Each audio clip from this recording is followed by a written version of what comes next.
ഇന്ന് എൻ്റെ പിറന്നാളാണെന്ന് കണക്കൂട്ടിയതുണ്ടാവാം. ഇന്നലെ ഡിഫറൻറ്റ് ആർട്സ് സെൻറ്ററിൻ്റെ ഡയറക്ടർമാരിൽ ഒരാളായ മോഹനേട്ടനെ ഞങ്ങൾ വിളിക്കുന്നു മോഹൻകുമാർ. അദ്ദേഹം സിംഗപ്പൂരിലാണ്. പാസ് ഓഫ് ടൈം എന്ന പേരിൽ ഒരു കുറിപ്പ് എനിക്ക് വാട്സാപ്പിൽ അയച്ചു തന്നു. ഞാനത് എത്ര തവണ വായിച്ചു എന്ന് എനിക്ക് തന്നെ അറിയില്ല. ഞാനതിനൊന്ന് മലയാളീകരിച്ചൊരു പ്രിൻ്റ് എടുത്ത് ഇപ്പോൾ അതെൻ്റെ കയ്യിലുണ്ട്. വല്ലാതെ മനസ്സിൽ തട്ടിയ ഒരു എഴുത്താണിത്. ഒറ്റ നോട്ടത്തിൽ ഓർക്കുന്ന ചില കാര്യങ്ങൾ നിങ്ങളോടൊന്ന് പങ്കുവെക്കണമെന്ന് എനിക്ക് തോന്നി. പ്രായം മനസ്സിനെ തളർത്തുന്നു എന്നുണ്ടെങ്കിൽ ഇതൊന്ന് കേൾക്കുന്നത് നല്ലതാണ്.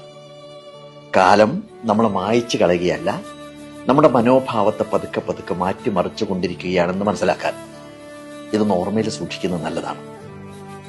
സാധാരണ നമ്മുടെ മക്കളും കൊച്ചുമക്കളും ഒക്കെ മാതാപിതാക്കളുടെ വയസ്സ് കണക്ക് കൂട്ടി ഓർമ്മിപ്പിച്ചു തുടങ്ങുന്നത് ഷഷ്ടിപൂർത്തി മുതലാണ്, അല്ലെ? 60 വയസ്സാവുമ്പോൾ. പിന്നെ സപ്തതി, അശീതി, നവതി, ആ ഓർമ്മപ്പെടുത്തൽ അങ്ങനെ തുറന്നുകൊണ്ടേയിരിക്കും.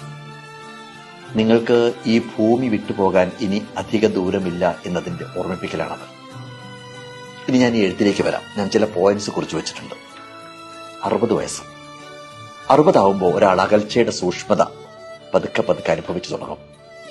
ഒരിക്കൽ അയാളുടെ ആശയങ്ങൾ കൊണ്ട് സജീവമായിരുന്ന മുറി, അയാളുടെ വീട് ഇപ്പോൾ അയാളുടെ അഭിപ്രായം ചോദിക്കേണ്ടാത്ത ഇടങ്ങളായിട്ട് തോന്നും.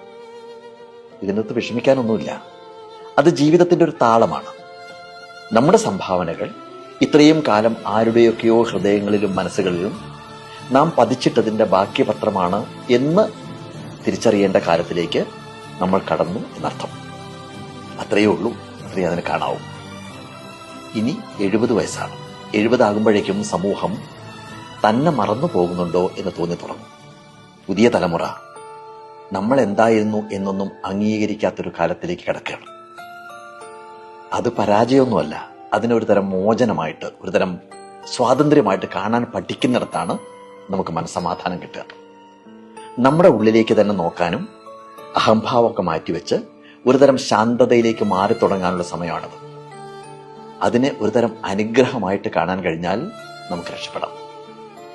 80 വയസ്സ്, 80ലേക്ക് എത്തുമ്പോൾ ഒപ്പമുണ്ടായിരുന്നവരെല്ലാം അവരുടെ തിരക്കിലൊക്കെ പെട്ട് കുറച്ചുകൂടി ഇങ്ങനെ അകന്നകന്ന് പോകുന്നതായിട്ട് അനുഭവപ്പെടും. മുഖവരുകളൊന്നും വേണ്ടാത്ത, അധികാരങ്ങളൊന്നും ഇല്ലാത്തൊരു കാലമാണിത്.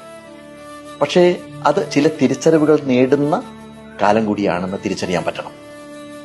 എവിടെയൊക്കെയാണ് യഥാർത്ഥ സ്നേഹം എന്ന് നമ്മൾ മനസ്സിലാക്കുന്നു. നമ്മുടെ മക്കൾ, നമ്മുടെ കൊച്ചുമക്കൾ, അവരെല്ലാം അവരുടെ ജീവിതവുമായിട്ട് മുന്നോട്ട് പോകുന്നു. പലരും തിരക്കിട്ട് ഓടുകയാണ്. നമുക്കെങ്ങോട്ടും പോകാനൊന്നുമില്ല. സ്നേഹത്തിലെ കപടതകളെല്ലാം മനസ്സിലായി തുടങ്ങുന്നൊരു കാലം. ഇനി 90ലേക്ക് എത്തി എന്നുണ്ടെങ്കിൽ അത്രയും കാലം വിയർപ്പ്, കണ്ണുനീര്, ചിരി, ഓർമ്മകൾ എന്നിവ ഉപയോഗിച്ച് നമ്മൾ എഴുതിയ അവസാനത്തെ അധ്യായത്തിന്റെ അരികിലെത്തി നിൽക്കുമ്പോൾ ഇത്രയൊക്കെയാണ് ജീവിതം എന്ന് അവസാനമായിട്ട് നമ്മൾ തിരിച്ചറിയും. ഒന്നുകൂടി ഈ ഭൂമിയിൽ ജനിക്കാനായെങ്കിൽ എന്ന് അതിയായിട്ട് നമ്മൾ ആഗ്രഹിക്കാൻ തുടങ്ങും. ഇങ്ങനെയൊന്നും ആയിരുന്നില്ല ജീവിക്കേണ്ടിയിരുന്നത് എന്നും, വെറുതെ നമ്മൾ നഷ്ടപ്പെടുത്തിയ സമയമെല്ലാം ഒന്നുകൂടി തിരിച്ചു കിട്ടിയിരുന്നെങ്കിൽ കുറെ കൂടി ഉജ്ജ്വലമായിട്ട് ജീവിക്കാമായിരുന്നു എന്നും മനസ്സിങ്ങനെ ആവർത്തിച്ച് പറഞ്ഞുകൊണ്ടേയിരിക്കും. പക്ഷെ നടക്കില്ല.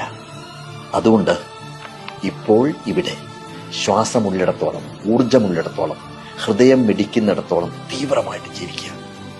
ഓരോ കൂടിക്കാഴ്ചകളെയും സ്നേഹിക്കുക, ഉറക്കെ ചിരിക്കുക. ജീവിതത്തിലെ ചെറുതും വലുതുമായ, അല്ലെങ്കിൽ ലളിതവും സങ്കീർണവുമായിട്ടുള്ള സന്തോഷങ്ങൾ ആസ്വദിക്കുക.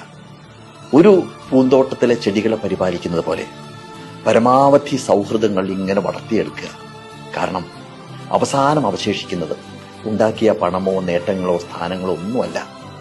ബാക്കി നിൽക്കുന്നത് ജീവിച്ചിരുന്നപ്പോൾ ഉണ്ടായിരുന്ന ബന്ധങ്ങളും അവരോടൊപ്പം നമ്മൾ പങ്കുവച്ച നിമിഷങ്ങളും അവർക്കായി നാം പരത്തിയ പ്രകാശവും മാത്രമായിരിക്കുമെന്നുള്ള കാര്യം ഓർക്കുക.